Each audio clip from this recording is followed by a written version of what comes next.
الحمد لله رب العالمين الرحمن الرحيم بسم الله الرحمن الرحيم لا أقسم بهذا البلد وأنت حل بهذا البلد وكذلك مكنا ليوسف في الأرض يتبوأ منها حيث يشاء نصيب برحمتنا من نشاء ولا نضيع أجر المحسنين إن الأبرار لفي نعيم على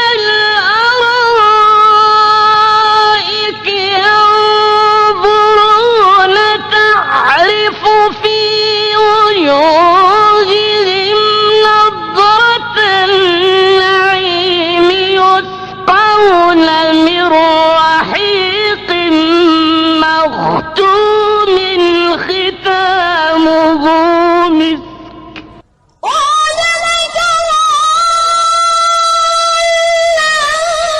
فهدى ووجدك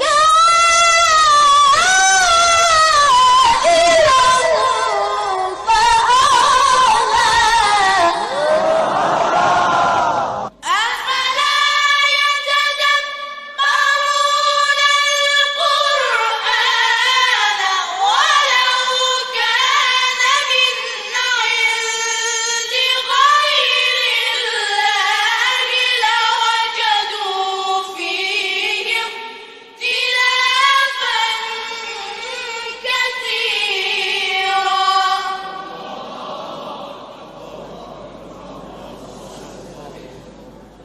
إن هذا القرآن يهدي للتي هي أقوم ويبشر المؤمنين الذين يعملون الصالحات أن لهم أجرا كبيرا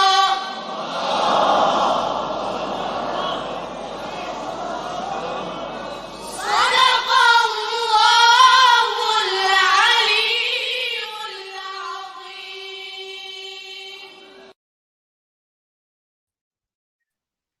Değerli izleyicilerimiz, Murat TV'den hayırlı akşamlar, selamünaleyküm. Bir tefsir programı dersimizle tekrar karşınızdayız. Bu hafta tefsir dersimizde geçenki Fatiha suresinin tefsirine devam edeceğiz. Fatiha suresinin 3. bölümünün tefsiriyle, yani 3. dersidir. Bu konuyla huzurunuzda olacağız. Herkese hayırlı akşamlar diliyoruz. Güzel bir ders olacağını biliyorum, umuyorum ve iyi bir sohbet tadında Kur'an'ın ışığında hayatımıza bakacağız. Hayata bakacağız inşallah. Değerli hocam, hoş geldiniz. Selamun Aleyküm ve Rahmetullah. Hoş bulduk. Nasılsınız? İyisiniz? Teşekkür ederim. Sizler nasılsınız? Sağ olun. Teşekkürler. İyiyiz. Elhamdülillah. Bu bayram Geçmiş bayramlarınız da nedeniyle mübarek olsun. Bayramınız eyvallah. ve izleyicilerin de bayramı. Ben unuttum. Aynı şekilde, aynı dileklerle ben de tüm izleyicilerimizin geçmiş bayramlarını tebrik ediyorum. Cenab-ı Hak mutlu, huzurlu, esenlik dolu nice bayramlar nasip eylesin diyorum. Biz bayram münasebetiyle kısa bir süre ara verdik. Ama kaldığımız yerden devam ediyoruz. Hocam söz sizde diyeceğim ama bundan önce şunu hatırlatmak istiyorum. Biz tabii hem ara verdik hem de zaten bizim derslerimizin geleneğidir. Bir önceki dersimizi veya derslerimizi bir özetleyeceğiz. Ondan sonra konumuza gireceğiz. Buyurun hocam, mikrofon sizdedir. Bismillahirrahmanirrahim. La havle ve la kuvvete illa billahil aliyyil azim. Elhamdülillahi Rabbil alemin. Ve salatu ve selamu ala Resulillah hayril beriyye ve ala ehli beyti tayyibin tahirin ve ala ashabihil muntecebin. Hamd alemleri yüce Rabbi olan, bizleri yoktan var eden, terbiye eden, hidayetiyle hedefe ve maksada ulaştıran yüce Rabbimize olsun. Hidayeti olmasaydı, lütfu ve terbiyesi olmasaydı, hidayeti yakalamayacaktık. Bin bir şükür etmemiz lazım ki hidayet ehliyiz, dalalet ehli değiliz. Salat ve selam ise sevgili Peygamberimiz Hazreti Muhammed Mustafa ile onun mutahhar ehli beyti ve seçkin dava arkadaşları, ashabının üzerine olsun. Allah'ın rahmeti, bereketi ve mağfireti ise bu rahmet gecesinde bizleri izleyen kardeşlerin, bacıların, izleyicilerin tümü üzerine olsun. Rabbi yessir ve la tuassir, Rabbi temmim bil hayr. Rabbim kolaylaştır işimizi, zorlaştırma ve hayır ile bitir. Yani hayır ile, hatme ile bizden hüsnü ifade ve değerli izleyicilerimizden de hüsnü istifade diliyoruz. Evet, geçen bir iki hafta biz Fatiha suresini ele aldık. İstiaze konusuyla başladık. Yani şeytan veya şeytanların şerrinden Allah'a sığınma konusunu detaylı bir şekilde ele aldık. Dedik yani Bismillah ve istiaze aslında La ilahe illallah cümlesine benzer.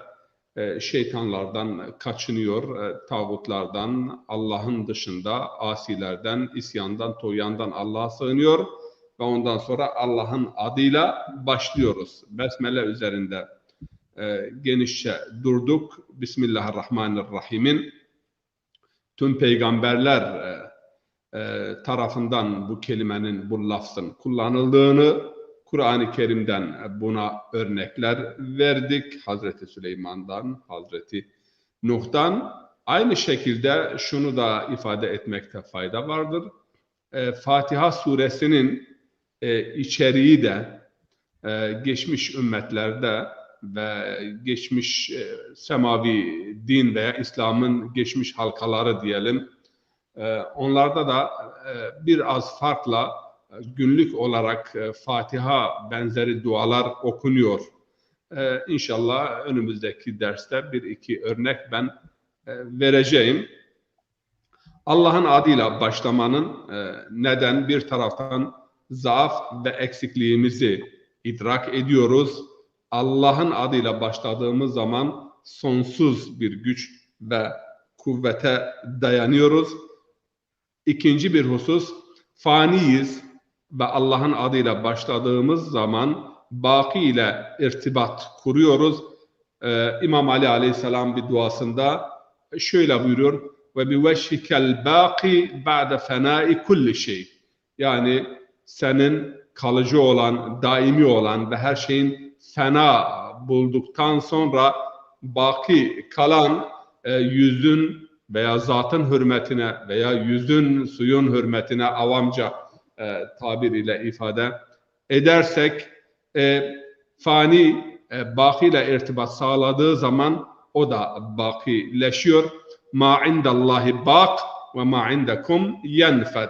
Yani Allah nezdinde olan bakidir ve sizin nezdinizde, yanınızda olan geçicidir. Ama Allah'ın ismi her işin başına geldiği zaman, okunduğu zaman bir başlangıç olarak o işi bakileştirir, ebedileştirir ve ilahi bir renk ve cilve kazandırır. Ve öte yandan onun feyziyle ve onun ihsanıyla biz ayaktayız ve o irade ettiği sürece varlığımızı idame ettirebiliriz. Bu açıdan da Bismillah ile Rab ile bir irtibat kurduğumuz zaman, onun adıyla başladığımız zaman her şey değişir. Yani Bismillah insanın ruhuna işlendiği zaman ruh değişir ve ruh değiştiği zaman da dünya değişir. Neyin adına, kimin adına başlamak çok önemlidir. Yani başlangıç önemlidir. Bazı yerlerde halk adına diyorlar. Bazı yerlerde kral adına diyorlar. Bazı yerlerde kraliçe adına diyorlar. Efendime söyleyeyim, ama İslam kültüründe kimin adına? Rabbul Alemin. Bismillahirrahmanirrahim. Elhamdülillahi Rabbil Alemin. Rahman ve Rahim olan Allah'ın adıyla demiştik. Ve bugün elhamdülillah ile başlıyoruz. Yani Evet, bu cümle. Evet. Hocam tam ben de aynen onu soracaktım. Siz şey yaptınız, temas ettiniz. Ben şunu merak ediyorum. İzleyicilerimizin de konuyla ilgili soruları varsa onlar da sorularını sorabilirler. Hamd nedir? Medih, yani birisini methetmek hamd mıdır? Hamd ile medih arasında ne fark vardır? Neden hamd ediyoruz? Bir de Elhamdülillahi Rabbil Alemin. Hamd, alemlerin Rabbi olan, Allah'a aittir diyoruz. Bu Rab kavramı sorular çok yani. Mesela bu Fatiha suresi aslında Kur'an'ın bir özeti olduğu için mesela Rabbil alem demiyor, Rabbil alemin, yani alemlerin Rabbı diyor. Bir diğer şey, mesela Fatiha suresini başlarken ben sorular pek peş peşe sıralayayım. Arada sözünüzü kesmeme babından aklıma ilk gelen sorular. Mesela Bismillahirrahmanirrahim diyoruz. Başlangıçta bu da Fatiha suresinin bir ayetidir. Evet. Fatiha suresinden bir ayettir. İlk ayettir. Bismillahirrahmanirrahim.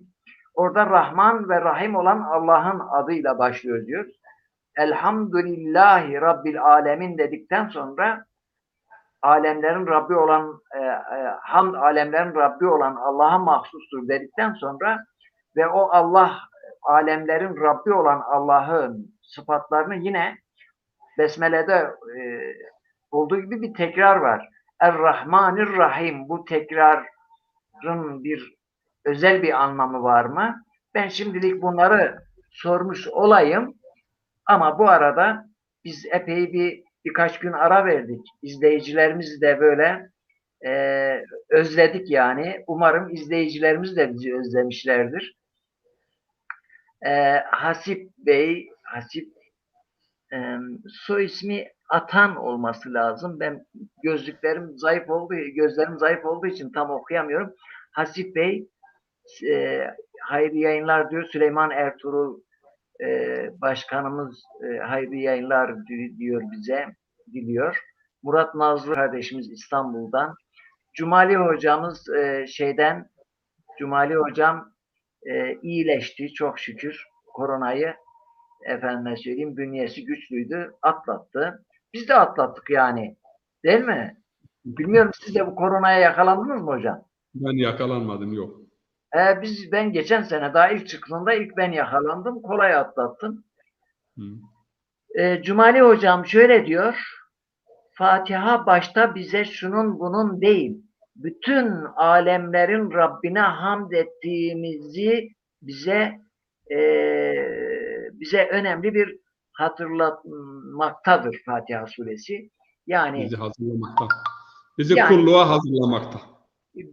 Aslında Biz her şeyimizi alemlerin Rabbi olan Allah'a borçluyuz. Başka kimseye minnetimiz, borcumuz yoktur. Ve kim ne yaparsa yapsın neticede teşekkür edeceğimiz, hamd edeceğimiz Cenab-ı Hak'tır. Bunu bize hatırlatıyor. Yani insanların şuyun buyun boyundurunun altına girmeyin gibi ben algılıyorum. Yani Fatiha suresini okuyunca Cumali Hocam da bunu tekrarlamış. Murat Bey Cumali Hocama şifalar diliyor. Bütün hastalarımıza Cenab-ı Hak'tan şifalar diliyoruz. Evet hocam, bu kadar kısa bir sohbet hasbihal seyircilerimizle yeterli. Seyircilerimizin katkıları veyahut soruları olursa mesajda yazarlarsa biz arada bir onları değineceğiz. Buyurun hocam. Muhammed İkbal'ın bir lafını bana bir şiirini hatırlattığında o diyor ki her ki peyman bahuvel mevcud best, yani mevcut olan, var olan, yani mutlak güç kuvvet sahibiyle kim bir anlaşma, sözleşme imzaladıysa onun dışındakilerin şerrinden ve boyunduruğundan kurtulmuştur. Çok güzel bir şiiri var hakikaten. Her ki bahuvel mevcud peyman best, yani kim o mevcut, mutlak mevcutla irtibatı sağladı mı geride kalanların boyunduruğundan, kulluğundan kurtulmuş olur. Besmele bize Allah'a kulluğu öğretiyor. Tabii şimdi açıklayacağız inşallah. Bir iki isim üzerinde kısaca bir durayım. Yani Ummul Kitab deniliyor. Yani Ummul Kitab yani kitabın ana teması ve temel konularının hepsini bünyesinde birleştiren ve ihtiva eden bir suredir bu açıdan. Öte yandan Peygamber Efendimiz'den bir hadis bu konuda nakledilmiştir. Fatiha ile ilgili olarak onu da paylaşmak istiyorum. Sevgili Peygamberimiz buyuruyor: "Likulli şeyin esasun ve esasul Kur'an el-Fatiha."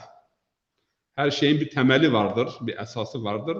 Kur'an'ın da esası Suretul Fatiha'dır.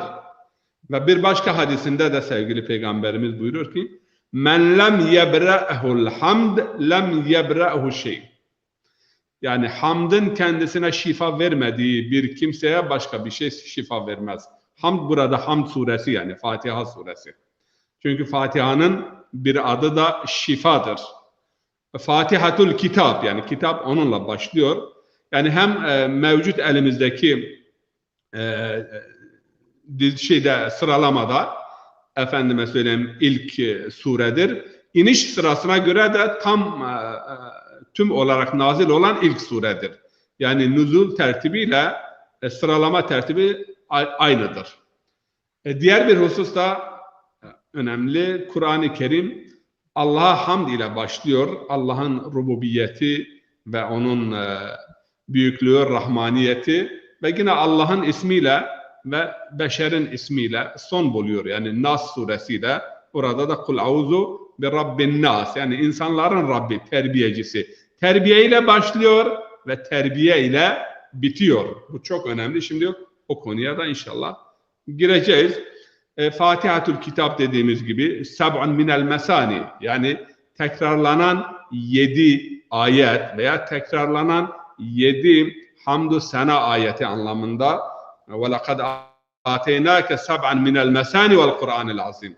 Yani Allah-u Teala buyuruyor ki sana 7 tekrarlanan ayeti ve Kur'an'ı verdik. Büyük Kur'an'ı yan yana getirmiştir bu Fatiha ile Kur'an-ı Azim.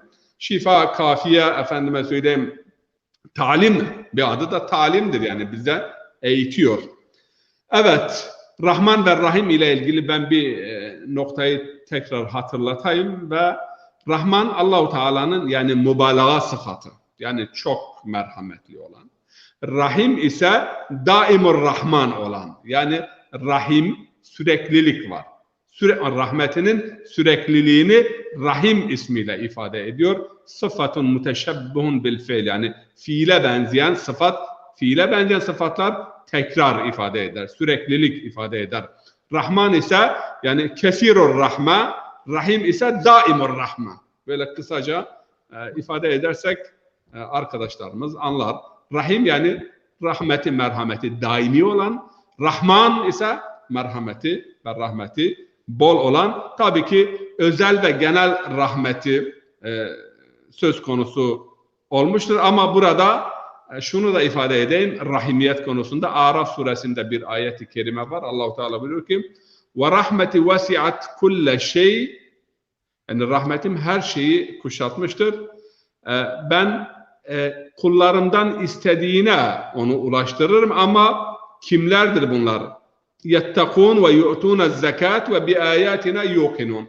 Yani sorumlu davranan, Allah'a karşı, insanlara karşı sorumluluğunu bilen fe asabuhum men eşâ, yani istediğime ben yani o rahmeti ulaştırırım. Ellezine yettekûn ve yu'tûne zekat ve bi ayatina yuqinun. Ayetlerimiz konusunda tam bir güvenle inanıyorlar ayetlerimize. İnsanlara karşı sorumluluğunu zekat, sadakayla halleder ve Allah'a karşı sorumlu davrananlara rahmetim ulaşacaktır. Elhamdülillah Rabbil alemin. Hamd, şükür, efendime söyleyeyim, tesbih ve medh. 4 tane kavram var. Bunlar Kur'an-ı Kerim'de üçü çokça gelmektedir. Medh ile hamd arasında nasıl bir fark vardır? Bunu bilmemiz lazım. Şükür ile hamd arasındaki fark nedir? Ve tesbih ile hamd arasındaki fark nedir? Elhamdülillahi Rabbil alemin. Yani bütün teşekkürler, bütün övgüler ve bütün büyüklemeler, bütün yüceltmeler, bütün tazimler Rabbe aittir. Allah'a aittir. Tesbih, Rabbi menfi olan, selbi olan sıfatlardan münezzeh bilmektir. Subhanallah amma yasifun. Mesela Subhane Rabbike Rabbil İzzeti amma yasifun. Bunu çok tekrarlıyoruz. İzzet ve büyüklük sahibi olan Allah onların nitelendirmelerden veya tanımlamalarından beridir. Allah'ın kızı vardır, Allah'ın ortağı vardır. Efendime söyleyeyim, melekler onun kızlarıdır veya şerikleri vardır. Bu tür tanımlamalardan, betimlemelerden Allah münezzeh ve müberradır. Allah'ı beşere layık olan veya eksiklik bildiren veya noksanlık bildiren sıfatlardan tenzih etmek, buna tesbih denilir. Tesbihin bir anlamı budur. Ama bir diğer anlamı ise Allah'a doğru hareket etmek. Onun anlamı da tesbihtir. Yani yusabbihu lillah ma fis semavat ve ma fil ard. Yani bir taraftan yerde ve gökte ne varsa, yani Allah'ın tayin etmiş olduğu maksat çerçevesinde ve hedefe doğru hareket halindedir. Delilimiz yani hareket etmek. Delilimiz Kur'an-ı Kerim'den. Mesela Muzammil suresinde Allahu Teala buyuruyor ki Bismillahirrahmanirrahim. İnnen naşi'atel leyli hiye eşeddu vat'an ve akvamu qila. Yani gece namazının tesiri çok daha fazladır. Peygamber'e hitaben gece namazı kıl. Ve rettilil Kur'an'ı tertila. Bol bol Kur'an oku. İnne leke fin nehari sabhan tavila. Çünkü gündüz sen çok koşuşturuyorsun. Sabh, yani hareket etmek, koşuşturmak anlamında. Yani varlığın tesbihatı belirlenmiş olan yörüngede ve eksende ve nizamda ve Allah'ın çizdiği yörüngede hareketi onun tesbihidir. Yağmurun tesbihi ayrıdır, gök gürlemesinin tesbihi ayrıdır. Ama onlar da kendi lisan-ı halleriyle veya fiilleriyle Allahu Teala'yı tenzih etmektedir, noksan sıfatlardan. Bu tesbihtir. Ama hamde gelince, hamd içerisinde övgü ve övgüyle birlikte şükür var. Ama bir şart da şu, severek bunu yapmak lazım. Severek bunu yapmak lazım ve tazim niyetiyle bunu yapmak lazım. Medh ile hamd arasındaki fark nedir? Hamd, ihtiyar ve irade ile yapılan güzelliklere, iyiliklere karşı bir takdir beyanıdır. İrade ile. Allah-u Teala bütün yaptıkları irade iledir. Ve bilerek ve bir hikmete binaendir. Bizleri yaratmış hikmeti vardır. Evlâ leke fe evlâ sümme evlâ leke fe evlâ. Eyahsebul insanu en yutreku sudda. Yazıklar olsun size, yazıklar olsun. Yani insan başıboş bırakıldığını mı zannediyor Kıyamet suresinde? Allah-u Teala buyuruyor. Demek ki yani her şeyi bir irade ve bir hikmet ve bir maksada binaen yaratmıştır. Maksada ve hikmete binaen verilen güzellikler, yaratılan güzelliklere karşı dile getirilen övgü ve teşekkürle birlikte övgüye hamd denilir.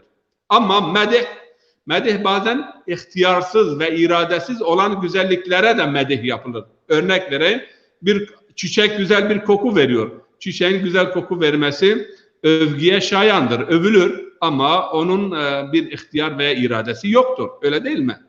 Allah için mesela medihten ziyade hamd edilir. Çünkü Allah her şeyi hikmet ile yapıyor, maksada binaen yapıyor. Bir maksat ve bir hikmete binaen yapılan güzellikler, verilen nimetlere karşı dile getirilen şükür ve takdir dolu övgüye biz hamd diyoruz. Ama medih biraz daha kapsamlıdır. Hem iradeli ve hem de iradesiz güzellikler. Bir ağacın örneğini verdim. Bazen mesela çok güzel bir ağaç görürsünüz, meyvesi bol ve medhe şayan, ne güzel bir ağaç, ne iyi bir ağaç, ne mesela cazip bir ağaçtır diyoruz. Bu medihtir ama ağacın bu medhte bir iradesi söz konusu değildir. Yani iradesiz fiillere karşı yapılan övgüye medih denilir.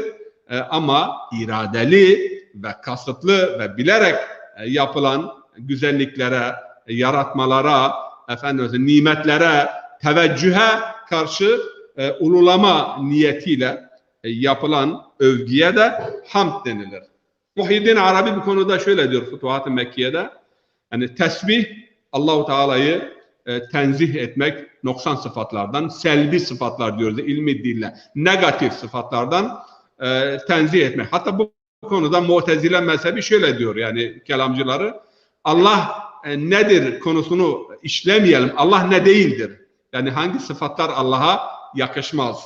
O selbi sıfatları Allah'tan uzaklaştırmak tesbih olarak. Ama tehlil, yani la ilahe illallah veya tekbir ve bunlar da yüceltme mahiyetinde kullanılan ifadelerin hepsinde bir nevi hamd vardır. Şakik-i Belhi meşhur ariflerdendir. O da diyor ki, bir, hamd elde edilmiş, elde var olan bütün nimetlerin Allah'tan geldiğine kani olmak. Yani Allah'ın lütfu ve inayeti olduğunu bilmek ve buna karşı teşekkür ve takdirleri severek dile getirmek. Öte yandan verilen nimetlere karşı da verilen nimetlerle Allah'a karşı isyan ve tuğyan ve günah işlememek hamdın 3 merhalesidir ve en mükemmel hamd budur. Her şeyi Allah'tan bilmek ve takdir etmek ve Allah'ın nimetleri ve vergileriyle, verdikleriyle, mevhibeleriyle günah işlememek. Elhamdülillah. Başındaki elif lam için istigrak elif lamı denilir ilmi dilde. Yani bütünlük ifade eden bütün hamdler Allah'adır. Veya cins lamı da diyorlar. Yani kim kimi övüyorsa, ne övülüyorsa, ağaç olsun, insan olsun, neticede yaratıcı kimdir? Allah'tır. Allah'ın vermiş olduğu bir akıl sayesinde bir insan iyi şeyler yapabilir, icatlar yapabilir, övgü kazanabilir, meth edilir ama nitekim bütün methler, bütün övgüler Allah'adır. Elhamdülillah Rabbil Alemin. Kur'an-ı Kerim'de 5 sure hamd ile başlamaktadır. 5 sure. Birincisi yani Hamd suresi, Elhamdülillah. Burada bu 5 sureye de baktığımız zaman Allah-u Teala farklı yönleriyle kendisini bize tanıtmaktadır. Fatiha suresinde Elhamdülillah, hamd Allah'tır. Hamd Allah. Rabbul Alemin. Alemleri yaratan, sevk ve idare eden, tedbirini koyan ve terbiye eden Allah. Rabbul Alemin. Bu bir ayet-i kerime. En'am suresinde Allah-u Teala yine Elhamdülillahillezî halakas semâvâti vel ard ve cealez zulûmât ven nur thummellezîne keferû bi rabbihim ya'dilûn.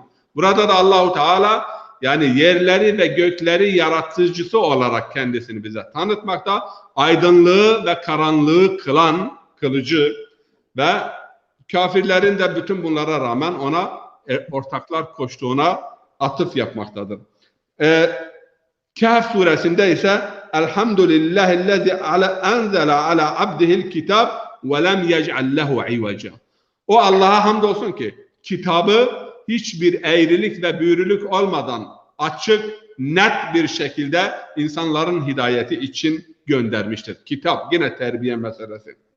Ve Sebe suresine, Fatır suresinde, Sebe suresinde Elhamdülillahi lehu ma fis semavati ve ma fil ard. Yerde ve gökte ne varsa O'nundur.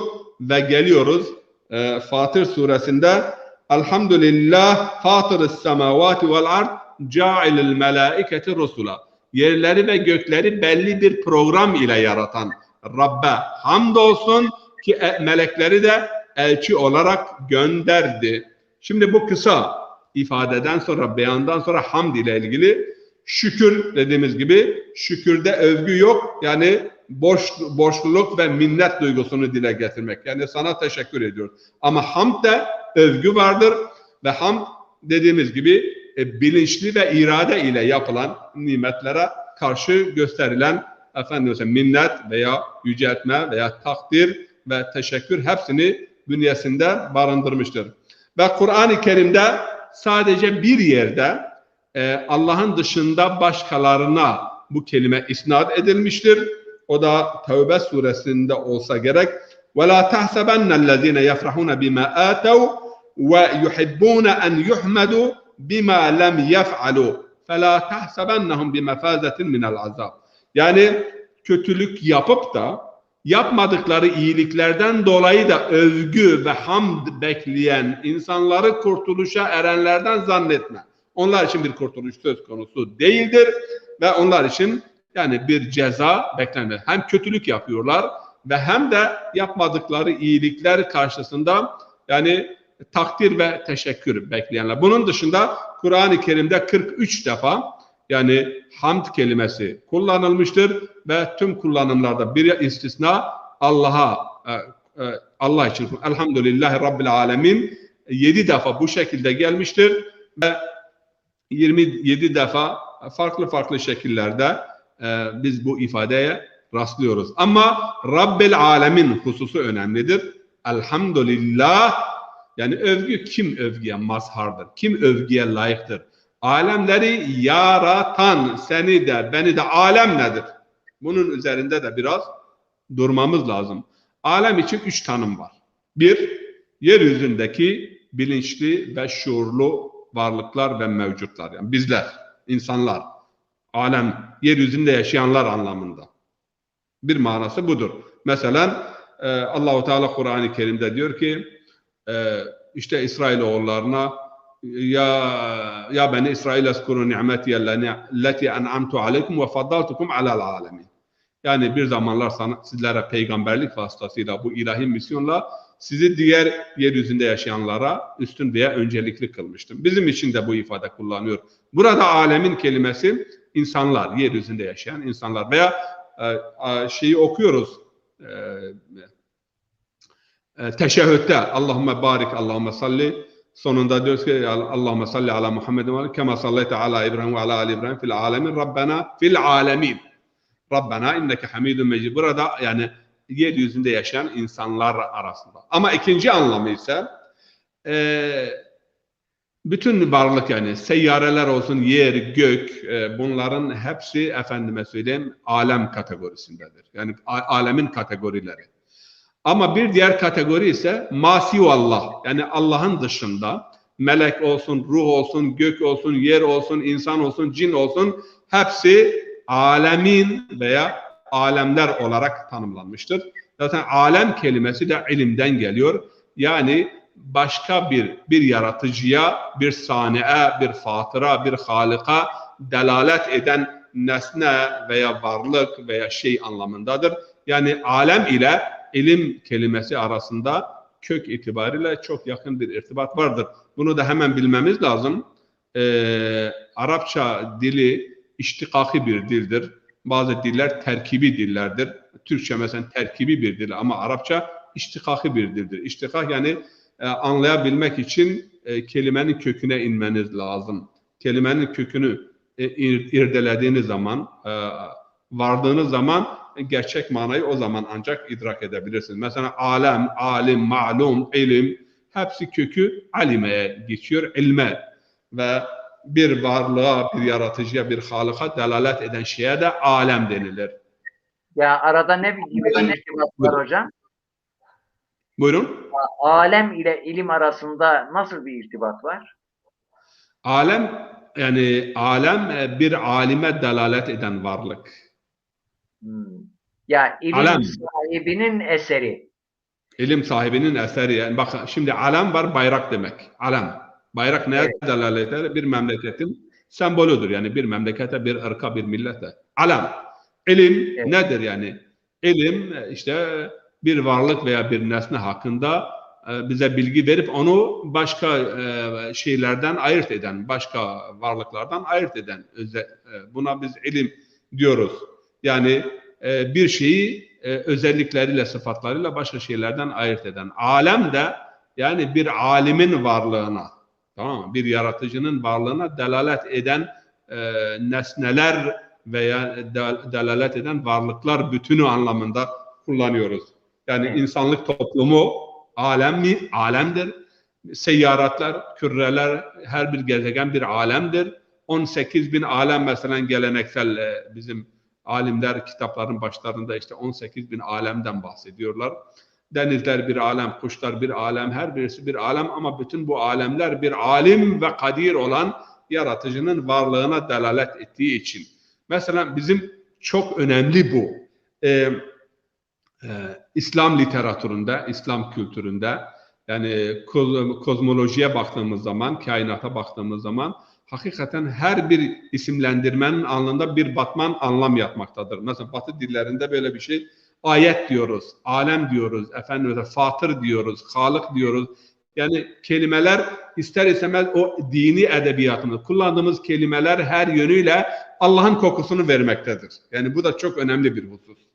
Mesela Avrupa'yı dillerde kozmos denilir veya universe denilir ama yani o Rabbe götüren anlamı vermiyor. İşte kaos vardı, kaos kozmos oldu ve Rab müdahale etti, bir kozmos yani düzen meydana geldi. Ama bizim yani bütün o coğrafi veya astrolojik kelimelerimiz içerisinde maneviyat kokuyor her tarafıyla. Elhamdülillah Rabbil alemin. Rab kelimesi üzerinde de durmamız lazım. Çok önemli. Rab yani bir yaratan, 2 terbiye eden, 3 tedbir koyan, 4 yönlendiren. Elhamdülillah terbiye eden. Rabbül alemin hem yaratan hem de terbiye eden. Bu konuda diğer filozoflarla veya bugün insanlığın zaten en önemli sıkıntısı şudur. Yani Rab yaratmıştır ama karışmasın bize. Tamam teşekkür ederiz. Yaratmıştır ama yönlendirmeye, norm ölçü koymaya, terbiye etmeye, yol göstermeye, kılavuzluk yapmaya bugünkü insanın da sıkıntısı, peygamber zamanındaki insanın da sıkıntısı buydu. Peygamber zamanında Allah'a inanıyorlar. Allah ismi İslam'dan önce de vardı. Şimdi bazıları zannediyorlar ki bu isim İslam'la birlikte geldi. Hayır, bu yanlış bir şeydir. Allah el-ilah. Yani bilinen, tanınan işte yaratıcı anlamında. El yavaş yavaş kullana hemze düşmüş olmuş Allah. Bunu bu kadarını bilelim. Yani Allah ismi Kur'an'la birlikte gelmedi. İslam öncesi cahiliyet döneminde de Allah biliniyordu. Ama çok uzak bir tasarım. İnsanlar ulaşmaz. O insanlarla ilgilenmez. Yaratmış ve uzak. Ama Rab kelimesiyle Kur'an-ı Kerim Fatiha'da Rabb'i kullanarak yani bir şefkatli baba misali, bir şefkatli yani ne diyelim baba mı diyelim, anne mi diyelim yani sizinle birliktedir, yanınızdadır, yol gösteriyor, her hususta ilgileniyor. Sizi kendi halinize terk etmemiştir. Terbiye eden odur. Elhamdülillah ham alemleri yaratan ve terbiye edenedir. Çünkü biri terbiye ediyorsa, geliştiriyor ise terbiye nedir? Yani bu konuya da biraz açıklık. Çünkü bize terbiye Türkçe yani bazı ahlaki normlardan özetleniyor. Böyle değildir. Terbiye kısacası her varlığı sahip olduğu potansiyel imkanlar dahilinde inkişaf ettirerek yaratılış maksadına doğru mükemmelleştirmeye götürmek. Buna terbiye denilir. Bir ağacın terbiyesi nedir? budaması yapılır, su verilir ve mükemmel olan bir meyve alındığı zaman o ağaç güzel bir şekilde terbiye edilmiştir.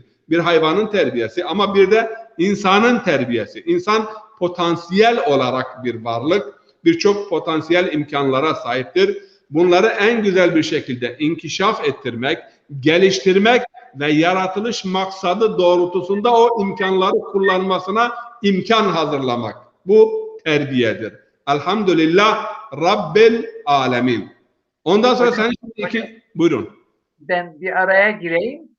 Buyurun, Yani buyurun. Annelikte biliyorsunuz anne çocuğu doğuruyor, görevi bitmiyor, mürebbiyelik yapıyor. Değil mi? Tabii. Zaten çocuk terbiyecilerine de bizim ıslahımızda Mürebbi denilir. mürebbiye deniyor. Yani çocuğu doğurduktan sonra işi bitmiyor. Bir de onu sıcaktan, soğuktan, hastalıktan, musibetlerden vesaireden koruyuculuk, besleme, büyütme, mürebbiyelik yapıyor. Yani benzetmek gibi olmasın. Cenab-ı Hak da dünya alemleri yarattıktan sonra onu kendi haline bırakmamıştır. Rububiyetiyle bu yani alemlerin yarattıktan sonra rububiyeti devam ediyor. Müdahil yani her an her lahza müdahildir hayata. Evet. Bu şekilde anlarsak doğru değil mi? Tabii. Şimdi zaten terbiye, bütün varlık iki şekilde terbiye ediliyor muhterem hocam. Bir tekvini terbiye var. Bir de ihtiyari terbiye var. Veya teşrii terbiye. Tekvini terbiye yani iradesi ve bilinci olmayan varlıklar için tekvini terbiye. Allah belli bir yörünge çizmiştir, belli bir hedef tayin etmiştir ve dünyaya gelir gelmez veya yaratılır yaratılmaz bu semavi ecramdan tutun, hayvanlardan tutun, balıklardan tutun, bal arısına kadar. Bunlar yani tekvini bir terbiye ile biz buna sevk-i tabii de denilir yani. Veya içgüdüsel bir terbiye ile hedefini, maksadını, işini biliyor. Bak çok önemli, bir arı dünyaya gelir gelmez belli bir 2 saat sonra, kaç saat sonra hemen bal yapmaya başlıyor. Yani şimdi bu bal yapma sanatını bugün fabrika kursan bunu yapamaz. Bunu nerede öğrendi, nasıl öğrendi? İşte Rabbin orada tecellisi, ipek böceğinde tecellisi veya varlığın her kademesinde Rab müdahildir ve rububiyetiyle tecelli ediyor. En önemli sıkıntı ve sorun budur. Bugün Avrupa'da ve insanlık aleminde Yunan felsefesi hakimdir. Yunan felsefesi ne diyordu? Allah yarattı, saat gibi kurdu, ondan sonra istirahate çekildi. Artık müdahil değildir. Yani varlık kurulmuş bir saat gibidir. Otomatikmen hareket ediyor. Ama bizim inancımızda kullu yevmin huve fi şen. Yani Allah sürekli yaratandır. İşte bu Allah'ın sıfatlarının sıfat-ı müteşebbihe bil fiil olması, yani alim, hakim, rahim, bütün bunlarda süreklilik vardır. Yani hikmeti devam ediyor. Kadir, kudreti devam ediyor. Kayyum, kayyumiyeti sürekli olarak yani bir arada tutması ve varlığı ayakları üstünde tutması devam ediyor. Bu konuda dediğimiz gibi ihtiyari bir terbiye var, teşrii terbiye, bir de tekvini terbiye. İnsan iradeli bir varlık olduğu için teşrii ve ihtiyari bir terbiyeye tabidir. Ve bu terbiyeyi de Allah-u Teala Kur'an-ı Kerim'de hamd sanadır bu şekilde de yorumlayabilir. Çünkü sen yaratansın ve terbiye edensin. Kim terbiye ediyorsa, kim mükemmelliğe doğru varlığı götürüyorsa övgüye de, hamde de, teşekküre de o layıktır. Peki bu teşekkür veya hamdden maksat nedir yani? Allah buna ihtiyacı mı vardır? Bu soru hepimize gelir yani. Bunun cevabını Mevlana güzel bir şekilde veriyor. Diyor ki ma beri az paki ve napaki heme, az girancani ve çalaki heme. Men negerdem ba tesbihşun pak, pak hem işan gerdan o dorfeşan. Yani Peygamber Allah-u Teala'nın dilinden bende diyor bir temizlik veya kirlilik benden beridir. Gevşeklik veya çeviklik benden beridir. Onların tesbihleriyle ben temizlenmem. Onların tesbihleriyle onlar pırlanta gibi parlamaya başlarlar. Beni temizlemezse, yani tesbih etmezse başkalarının tesbihine gider. Başka yörüngelerde dolaşır.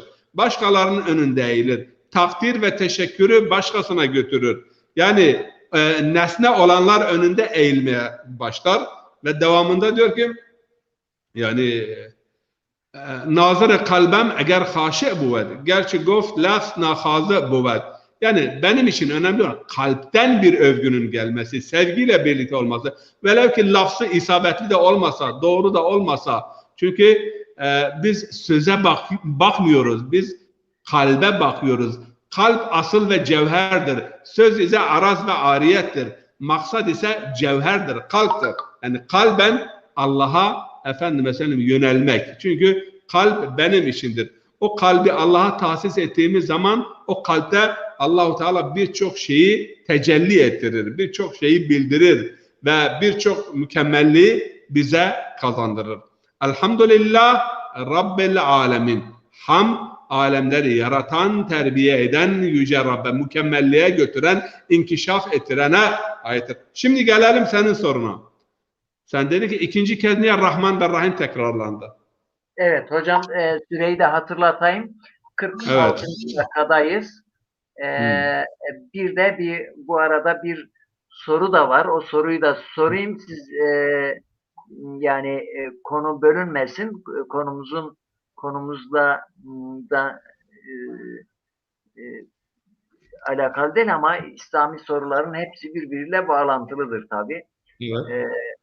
Diyor ki İrfan Bilim kardeşim, diyor ki selam aleyküm selam. Bir sorum olacak. Yer hatimi ve mevlüt Kur'an'da var mıdır? Varsa hangi sayfada yazılı diyor.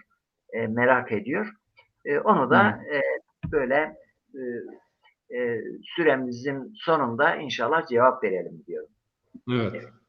Buyurun hocam. İkinci Er-Rahman ve Rahim. Şimdi gelelim asıl konuya. Eğitim konusu ve terbiye konusu. Terbiyede merhamet esas olmalı. Bugünkü öğretmenlerde bu yok. Ben dersimi veriyorum.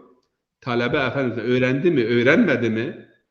Yani bir terbiyede, bir eğitimde samimiyet, merhamet, düşkünlük, yani ben bu insanı inkişaf ettireyim, hedefine kavuşturayım ve bu topluma faydalı olsun. Bu niyetle yaklaşılmadığı zaman öğretmen, mürebbi olanlar, terbiye edenler bu şekilde bir eğitim zihniyetiyle hareket etmedikleri zaman terbiyeleri fazla faydalı olmaz. Yani burada Allah öyle bir mürebbidir, öyle bir terbiye edicidir ki terbiyesi merhamet ve şefkatle birlikte yoğrulmuş bir terbiyedir.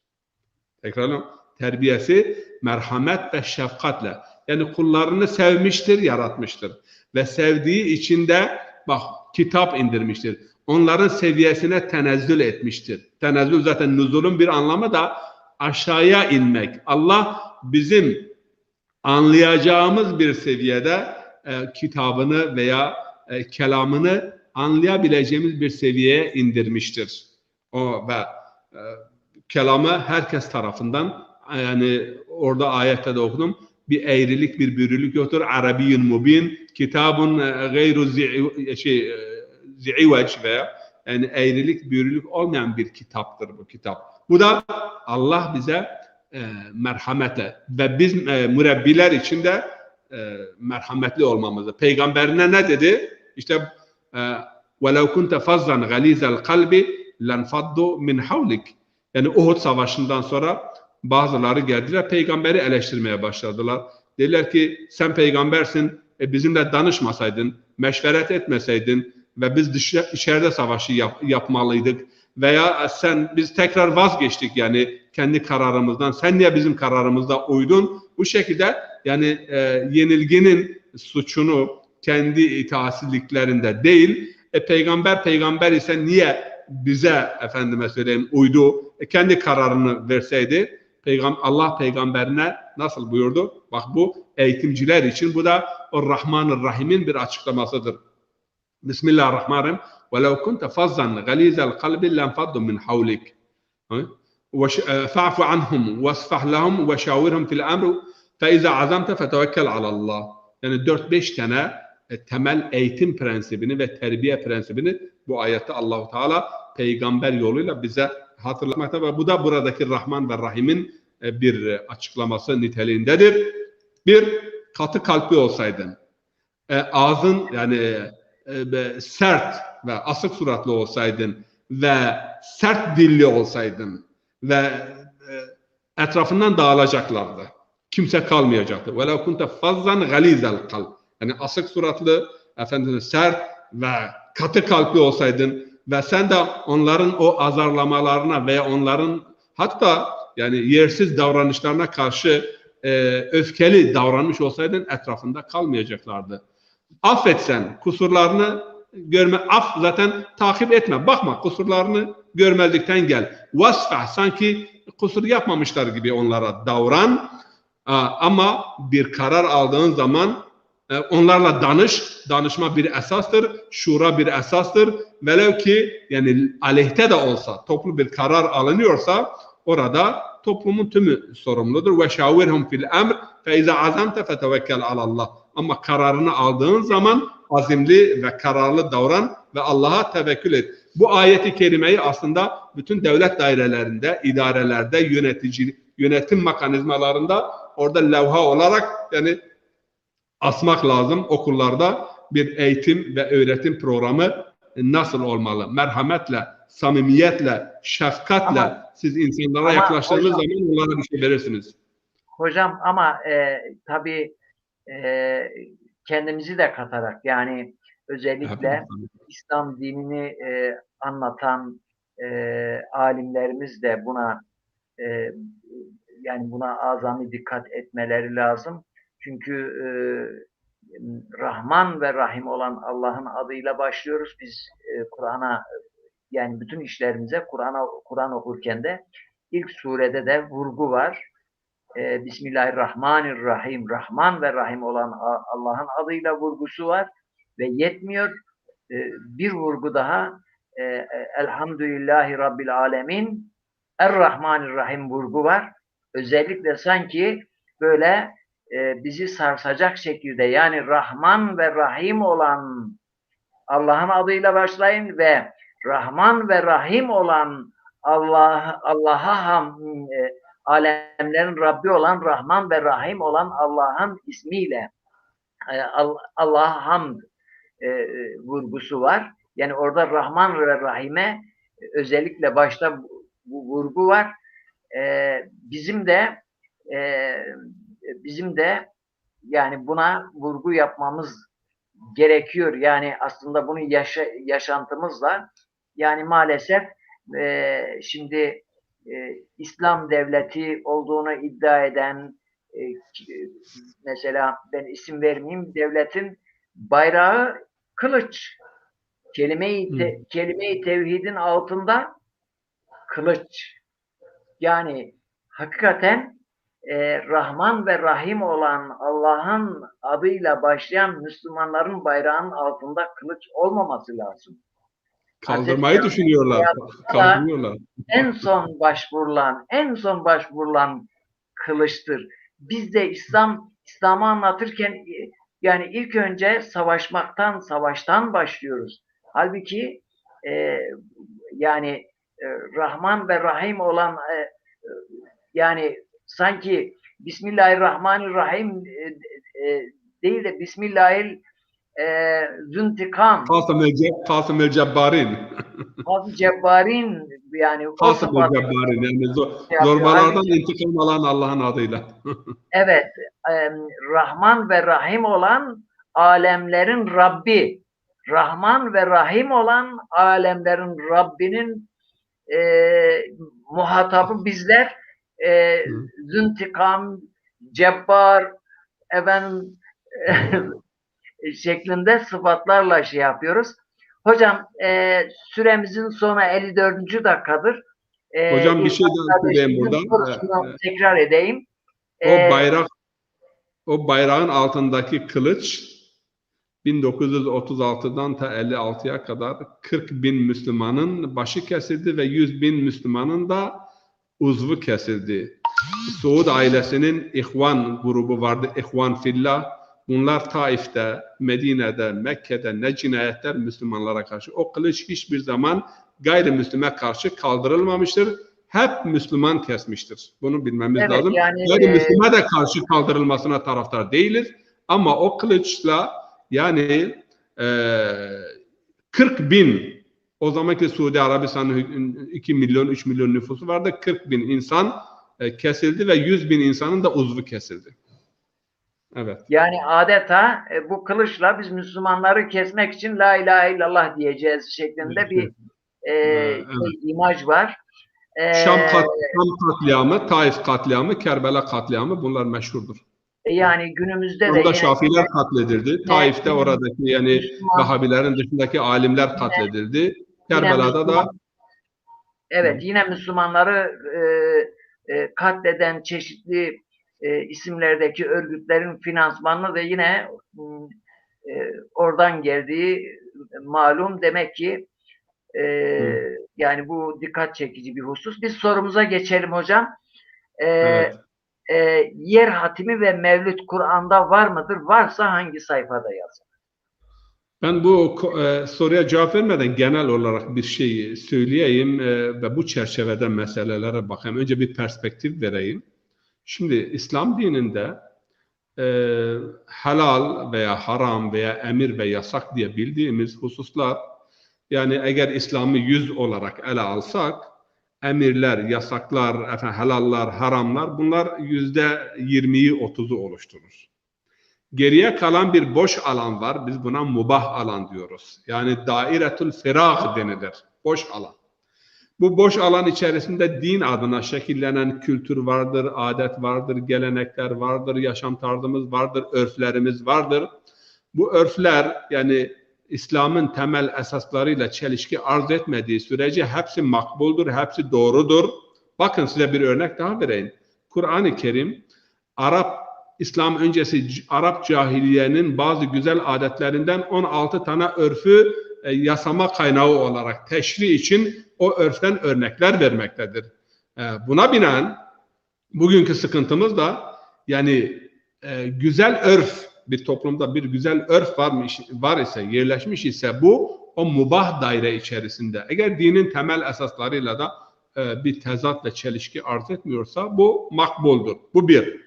Şimdi dini kültürümüz adına Mevlüt dinimizin kültürüdür. Kur'an-ı Kerim'de Mevlüt'ten bahsedilmez. Ancak Kur'an-ı Kerim'de şundan bahsedilir. Allah'ın size vermiş olduğu bir nimetten dolayı şenlik yapın. فَلْيَفْرَحُوا بِمَا آتَاهُمُ اللّٰهِ Peygamber bize bir nimet midir, değil midir? En büyük nimet midir, değil midir? O nimetin doğumunda yani ferahlanmak, şenlik yapmak, şiir okumak, şiir okunur mu, okunmaz? Peygambere şiir okunmuş mu, okunmamış mı? Okunmuştur. O zaman dini kültür çerçevesinde biz bunu bir dini emir veya yasak çerçevesinde değil, dinimizin güzel o mubah alanı Allah bize bırakmıştır. Veya dairetül firagı doldurmak için onu her milletin kendine has bir kültürü, geleneği, bu kültür, gelenek, dini, ahlaki temel prensiplerle çelişki arz etmediği sürece makbuldur. Öte yandan ölüler için Peygamber Efendimiz buyurmuştur ki وَقْرَوْا عَلَى مَوْتَاكُمْ سُورَةُ الْفَاتِحَةِ وَقْرَوْا عَلَى مَوْتَاكُمْ سُورَةِ الْيَاسِينَ yani bütün hadis kaynaklarında vardır.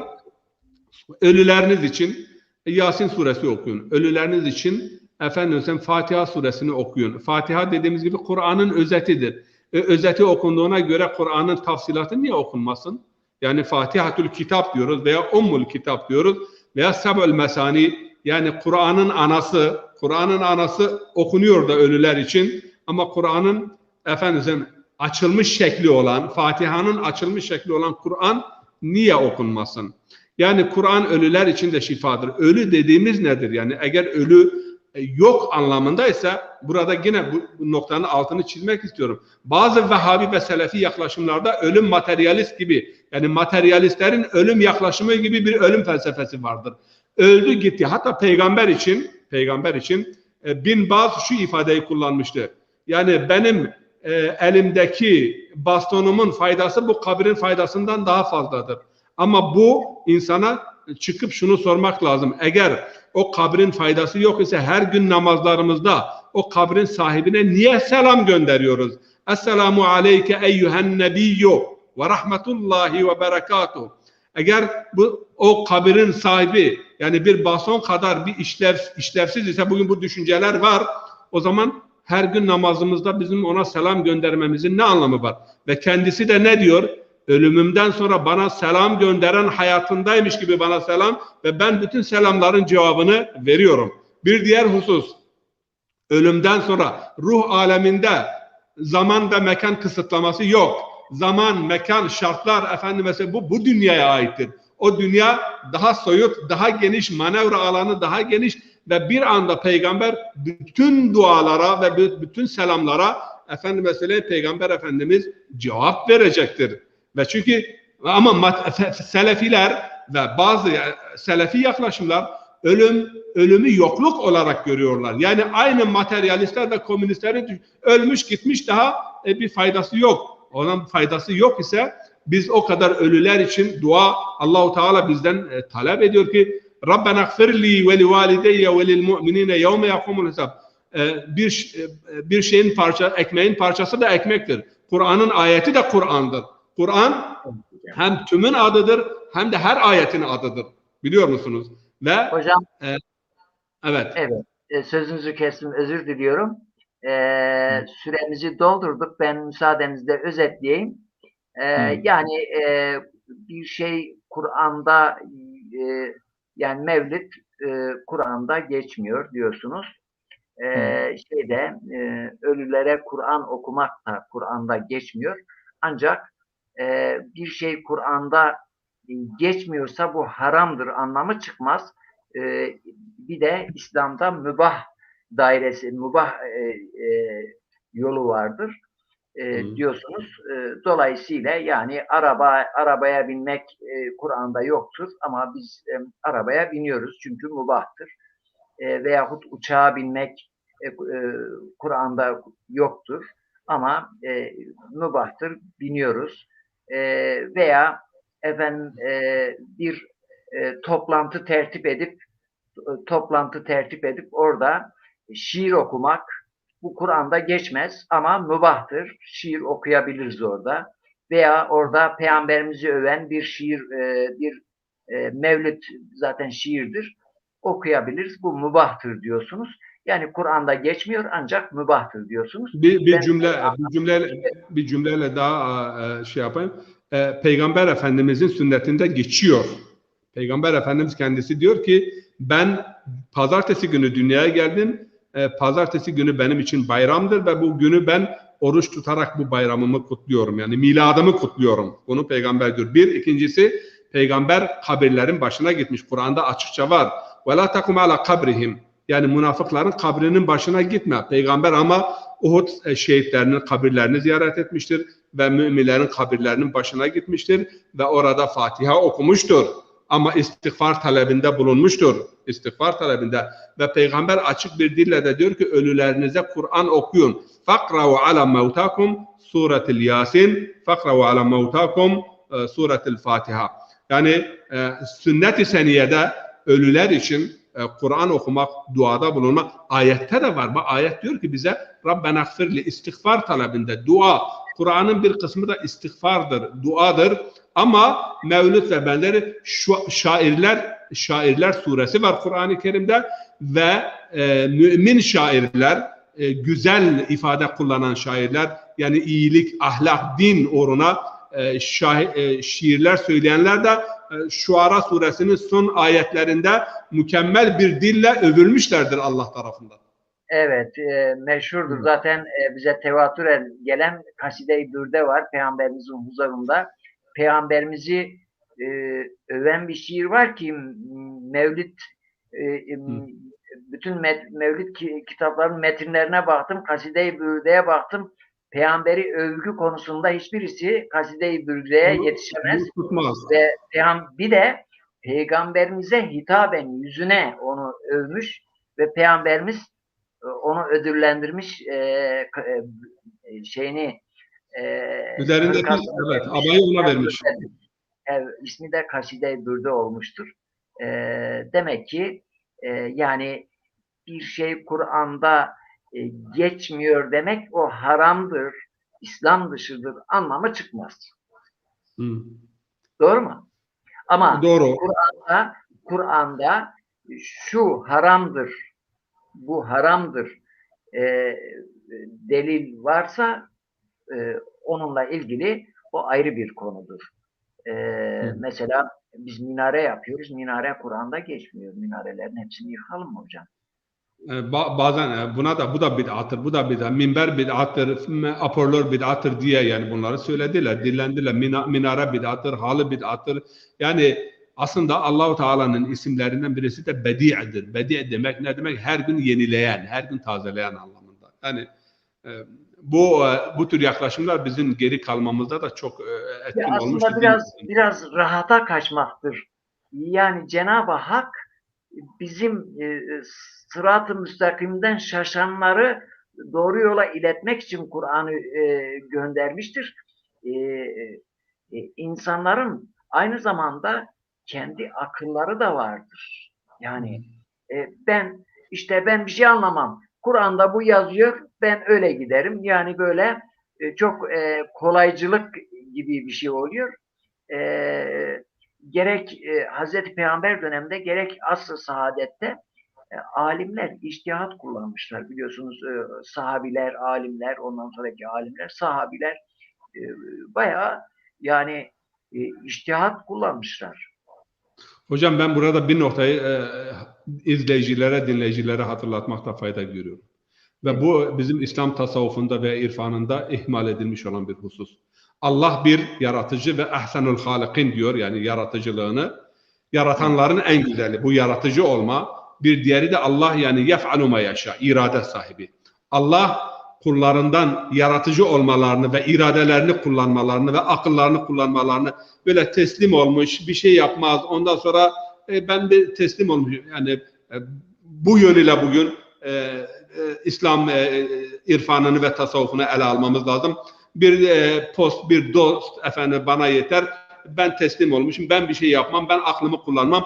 Allah aklını kullanmayan insan ve iradesini kullanmayan insanı istemez. İradesini kullanan, yaratıcı olan ve kendisini de yaratanların en güzeli olarak bu iki sıfatı ön plana çıkardığımız zaman İslam tasavvufunu veya irfanını daha dinamik hale getirebiliriz. Mümin insan, Allah yani yetkin olan insanı muhatap, mükellef olan insan, yani vekile muhtaç olan bir insan istemez. Yani kendi kararını verebilen, aktif hareket edebilen. Kur'an-ı Kerim'de Allah insanlarla bir sürü diyaloğu vardır. Bir sürü tartışmalar yapıyor. Yani biraz bu yönüyle insanı ele almamız lazım. İnşallah bu başka bir sohbete dile getiririz. Ama diğer yandan hamd Allah'ın dışında başkalarına yapıldığı zaman medih anlamındadır, övgü anlamındadır.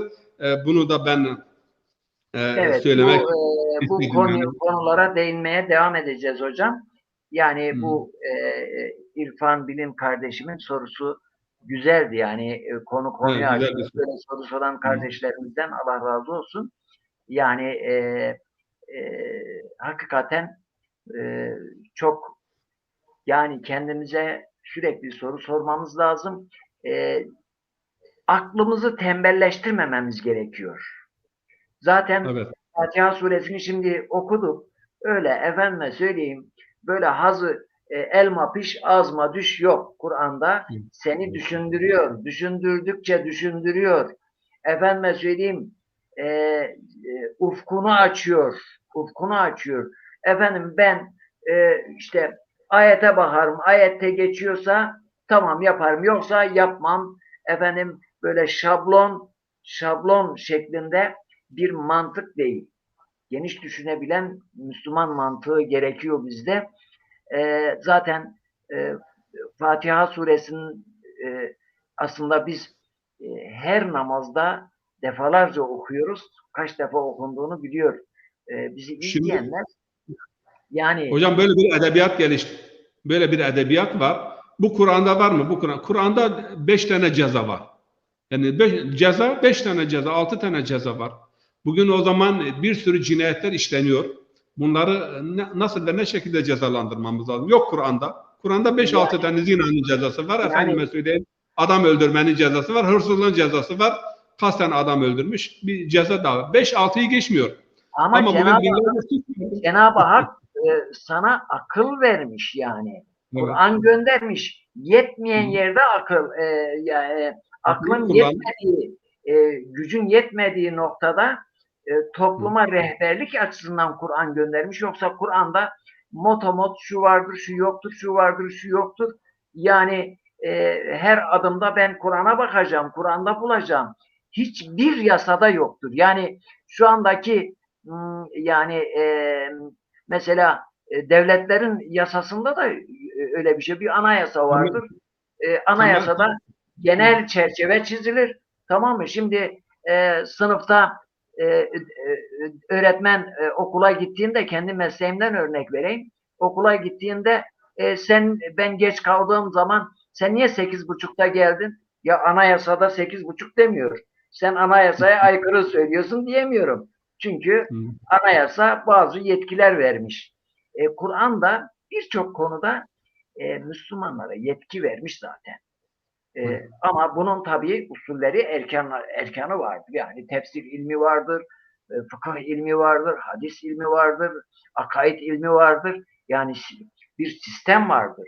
Öyle bununla ilgili alimlerin görüşleri vardır. Haliyle yani Mevlid'le ilgili zaten delil olarak Kur'an'da şiir zaten şey yapılıyor. Bir de kaside-i bürde çok güzel bir delildir. hocam bin bir çeşit spor faaliyeti var, bin bir çeşit kültürel faaliyetler var, etkinlikler var. Şimdi gelip efendim çıkar birisi bu Kur'an'da var mı? Şu Kur'an'da var mı? Hatta bazıları esrar eroin satıyorlar ve bu Kur'an'da ismi geçmiyor filan. Evet, bunlar saçmalık yani. Kur'an-ı Kerim'de temel Hocam, prensipler. hocam bu Müslümanları laikleştiriyor. Evet, Dünyadan layıklaştırıyor. soyutlaştırıyor. Yani kelimenin Doğru. tam anlamıyla Müslümanların isteyerek, bilerek, kendi iradelerini kullanarak laikleşmesidir. Yani dini hayattan çıkarmaktır. Yani Evet. öyle bir din oluşturuyorsun ki bu Kur'an'da yok, bu yoktur, bu yoktur, bu yoktur diyerek Kur'an'ı, İslam'ı caminin içine hapsediyorsun, camiden dışarı çıkarmıyorsun. Ben bunun örneğini hocam Suudi Arabistan'da gördüm. Hı. Ben birkaç defa Umre'ye gittim. Hiç nasip olmadı. Param yetmedi. Hacca gidemedim. Ama birçok defa gittim ve gittiğimde de böyle meraklıyım. İnceliyorum böyle. Mesela gidiyorum mesela gazetelere bakıyorum. Kitapçılara bakıyorum. Hangi kitaplar satılıyor. Televizyona bakıyorum. Neler, hangi filmler var. Size bir şey söyleyeyim. Size ilginç gelebilir. Mesela kapıdan girerken bir mevlid kitabıyla girersen ve yakalarlarsa o mevlid kitabına el koyuyorlar. Hı hı. Veyahut geçmiş alimlerin menkıbeleri, hayatlarıyla ilgili bir kitap görürse veyahut dini bir film kaseti sende yakalarlarsa içeri sokmazlar. Yasaktır. Evet, doğru. Dua Televizyonlar, kitabı. Dua ben kitabı. dua kitaplar falan. Yani şimdi size komik gelebilir. Gördüğümü söyleyeyim. Televizyonlarda hiçbir dini film oynamaz. Suudi Arabistan televizyonunda. Dini bir film yoktur. Ama bütün Amerikan filmleri vardır. Avrupa'nın bütün filmleri vardır. Evet. Neden biliyor musunuz? İşte dini film oynamak Kur'an'da yoktur. Yani kurallar İslam'la ilgili yani kuralları bu Kur'an'da yoktur. İslam'ı toplumun dışına itme. Televizyonda Tabii, tabii. yok. İslam televizyonda yok. Hemen atmışlar. Laik. Televizyon tam laik. Gittim bir gazete bayisine gittim. Orada dünyadaki İslami teşkilatların hiçbir dergisini bulamaz. Ama bütün Avrupa dergileri vardı. Hatta işlerinde bizim bugün ben pek bu kaç senedir gazetelere bakmıyorum. Böyle biraz kadın resimleri bol olan gazeteler, dergiler var. Onlardan yani çıplak kadın resimleri olan hem de Kabe'ye yani mübalağa ben 100 metre diyeyim siz 200 metre uzaklıktaki kitapçılarda bu kitapları, bu dergileri bulabiliyordun ama İslami dergileri, dünyadaki Müslüman cemaatlerin dergilerini bulamıyordun. Onlar yasak, onlar serbest. Yani e, haram helali dine uyguluyorlar ve hepsini haram kabul ediyorlar, toplumdan çıkarıyorlar. Evet, Ama evet, evet. dünyevi şeyleri de yani Avrupa'nın şeyleri serbest, Müslümanların şeyi yasak şeklinde böyle bir Suudi Arabistan'ın şeyi vardır. Konu uzak, çok geniş bir konudur. 15 dakikamızı aştık. Helal etsinler izleyicilerimiz bizi. Kusura kalmasınlar. Biraz böyle hızımızı alamadık. Biraz uzattık. Hocam son söz. Buyurun. Söz sizde. Son söz işte Rabbul Alemin ve surenin devamında bu bizi terbiye edecek olan Rabbimiz hangi yönde terbiye ediyor? O da وَقَدْ جَاءَكُمْ مِنَ اللّٰهِ نُورٌ وَكِتَابٌ مُبِينٌ يَهْدِ بِهِ اللّٰهُ مَنِ اتَّبَعَ رِضْوَانَهُ سُبُلَ السَّلَامِ وَيُخْرِجُهُمْ مِنَ الظُّلُمَاتِ إِلَى النُّورِ وَيُخْرِجُهُمْ مِنَ الظُّلُمَاتِ إِلَى النُّورِ وَيَهْدِهِمْ إِلَى الصِّرَاطِ الْمُسْتَقِيمِ. Yani bir nur ve bir kitap Rabbinizden geldi ve Rabbin rızasına uygun hareket edenler için esenlik yollarını gösteren bir nur ve bir kitap. Sizleri zulümattan nura çıkaracak olan ve sırat-ı müstakime yönlendirecek olan. Bu sure de bizi terbiye ediyor, sırat-ı müstakime götürmek ve sırat-ı müstakime yönlendirmek için inşallah devamında önümüzdeki haftalarda Maliki Yevmiddin'den, sırat-ı müstakimden ve istianeden bahsedeceğiz inşallah. Evet, burada izleyicimizin İrfan Bey'in Adiyat suresiyle ilgili de sorusu var. Onu da gelecek dersimize bırakalım. Sorusunu alayım o zaman. Soru nedir? Gelecek derse Adiyat hazırlanalım. suresi 1 ve 1-6 ayetinde ne anlatılıyor diye sormuş. Onu da gelecek dersimize bırakalım. Çok zor sorular soruyor. Tabii yani böyle zor, yani soru soran olsun ki yeter ki esasen konuya vakıf olan insanlar, meraklı insan, öğrenecek insanlar, öğrenmek isteyenler sorar. Değil mi? Adiyat suresinin o ilk 6 ayeti inan ki yani tefsiri belki en zor olan ayetlerden. Çünkü bakıyorum farklı yani hiçbirbiriyle uyum arz etmeyen tercümeleri var o ayetlerin. İnşallah önümüzdeki hafta zamanımız olsa bir 5 dakika değineceğiz inşallah. İnşallah. Hocam çok teşekkür ederim. Zahmet veriyoruz. Böyle haftada 2 gününüzü alıyoruz. Çok kıymetli zamanınızı alıyoruz. Çalışıyorsunuz, yoruluyorsunuz ama bize de böyle zaman ayırıyorsunuz. Çok teşekkür ederim. Zazaca programı da cumartesi akşamı yapacağız inşallah. Yarın evet, ben yolcuyum. Bu dersimizin aynısı değil ama. Aynısı değil. Tekrarıdır ama aynısı değildir. Cumartesi günü Zazaca olarak cumartesi günü yapacağız. Haftada 2 gün tefsir dersimizi yapıyoruz. Yani böyle bazen gün olarak değiştirebiliyoruz zorunlu bir şey olduğunda ama genellikle herhalde bundan sonra Perşembe, Cuma veya Perşembe, Cumartesi şeklinde yapacağız. Aynı dersi bir Türkçe bir de Zazaca yapıyoruz. Bu da dünyada tektir değil mi? Bizden başka şimdiye kadar yapan oldu mu? Zazaca olarak ilktir. Zazaca kimse Kur'an tefsiri yapamaz. Aynı ders. Yani bir dersi Türkçe yapmak, bir de Zazaca yapmak. Aynı dersi bir de Zazacasını tekrar etmek. Bu da sayenizde bizlere nasip oluyor. Allah razı olsun. Değerli izleyicilerimiz, bu akşamlık dersimiz burada bitti. Çok teşekkür ediyoruz. Bizi seyrettiniz. Allah razı olsun. Böyle hoş sohbet tadında bir ders yapmaya çalıştık. Hepinize hayırlı geceler diliyorum. Hoş kalın, hoşça kalın, esen kalın, barış içinde kalın. Gününüz, geceniz bereketli olsun. Allah rahatlık versin. Esselamu Aleyküm ve Rahmetullahi ve Berekatuhu.